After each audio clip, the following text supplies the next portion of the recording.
اعوذ باللہ من الشیطان الرجیم بسم اللہ الرحمن الرحیم۔ دوستو، جیسا کہ آپ جانتے ہیں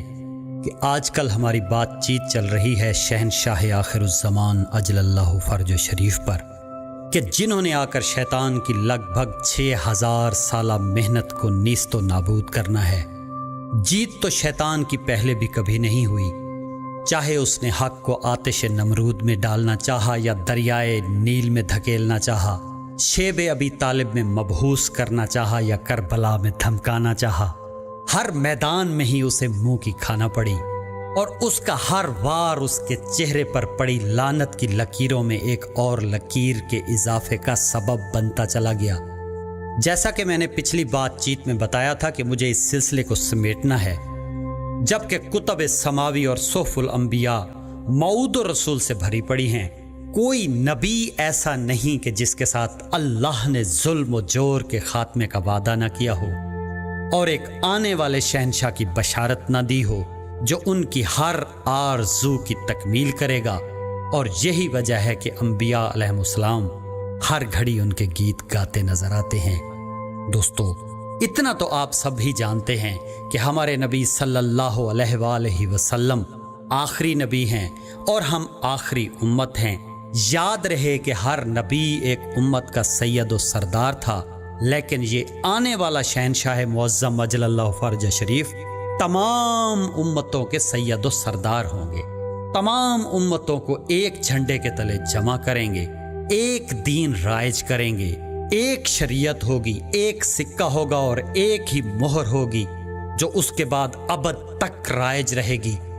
شیطان لاکھ اس ازلی منصوبہ بندی کو کاپی کر کے نیو ورلڈ آرڈر کی صورت میں اپلائی کرنے کی ناکام کوشش کرتا رہے، یا پوری دنیا کو ایک کرنسی اور ایک حکومت کے سہانے خواب دکھاتا رہے، یا دجالی نیٹ ورک کے ذریعے پوری انسانیت پر کنٹرول حاصل کرنے کی منصوبہ بندی کرتا پھرے، یا اپنے مقصد کے حصول کے لیے وہ سپر کمپیوٹر کا استعمال کرے، یا 5G ٹیکنالوجی لانچ کرے، یا کوئی چپ انسانی جسم میں لگاتا پھرے، یہ نہ اس کا کام ہے اور نہ ہی اس کے دائرہ اختیار میں ہے۔ یہ جتنا آگے بڑھے گا، دنیا اور اہل دنیا میں فساد ہی فساد پھیلتا چلا جائے گا، کیونکہ امن و سکون جڑا ہے عدل و انصاف کے ساتھ، اور عدل و انصاف سے پر ایک معاشرے کا قیام عادل حقیقی کے بغیر ناممکن ہے۔ اور اب اس عادل حقیقی کے آنے کا وقت ہو چکا ہے، نکارے پر چوٹ پڑ چکی ہے، جس کی گونج گلی گلی سے سنائی دینے لگی ہے، جو نہ صرف زمین و آسمان، دریاؤں اور سمندروں میں موجود مخلوقات یعنی عالم جمادات، عالم نباتات، عالم حیوانات اور جن و انس میں عدل قائم کریں گے، بلکہ صدیوں سے زمین کی تہ میں گم شدہ دریاؤں اور سمندروں کی اتھاہ گہرائیوں اور آسمان کی وسعتوں میں تیرنے والے مردہ اجسام بھی ان کے عدل و انصاف سے بہرہ مند ہوں گے، چاہے کوئی زمین کی تہ میں چھپ جائے، خلا میں جا بیٹھے یا مریخ پر جا چڑھے، کوئی ظالم ان کے دست قدرت سے نہ بچ سکے گا۔ یہی وجہ تھی کہ انبیاء و مرسلین علیہم السلام کی زبان پر اس آنے والے شہنشاہ کے نغمے اور نظریں ہر لمحہ ان کے راستے پر بچھی رہیں۔ آپ خود غور کریں، یا کسی عارف کامل سے کسی بھی نبی کے کسی بھی حکم و فرمان کی تشریح کروا کے دیکھ لیں، ان کے ہر حکم، ہر فرمان کے پیچھے اصل وجہ اور نتیجہ یہی شہنشاہ معظم اجل اللہ فرج شریف ہی ہوں گے، لیکن شر ہمیشہ ان کے نقش قدم مٹانے کی کوشش کرتا رہا ہے تاکہ لوگوں کو گمراہی میں رکھ سکے اور وقت معلوم میں ہر ممکن تاخیر کروا سکے۔ انبیاء و اولیاء علیہم السلام کے نقش قدم مٹانے کے لیے کبھی وہ ان پر مال و دولت کی رنگینیاں سجاتا رہا، کبھی لالچ و ہوس کی گرد سے انہیں ڈھانپنے کی کوشش کرتا رہا، کبھی ان پر تخت شاہی سجاتا رہا اور کبھی جیلی نائبین کی مسندیں بچھاتا رہا، کبھی ان پر حسن پرستی کے جال بنتا رہا اور کبھی خوف و ہراس کے ذریعے ان کے نقش قدم مٹانے کی ناکام کوشش کرتا رہا۔ دوستو، میرے مرشد کریم دام ذلہ تعالی نے ظہور شہنشاہ آخر الزمان اجل اللہ فرج و شریف تک کے تمام حالات و واقعات سے بھی اپنی جماعت کو آگاہ فرمایا تھا، شر کے تمام ہتھ کنڈوں سے بھی پردے ہٹائے تھے اور بمطابق ظرف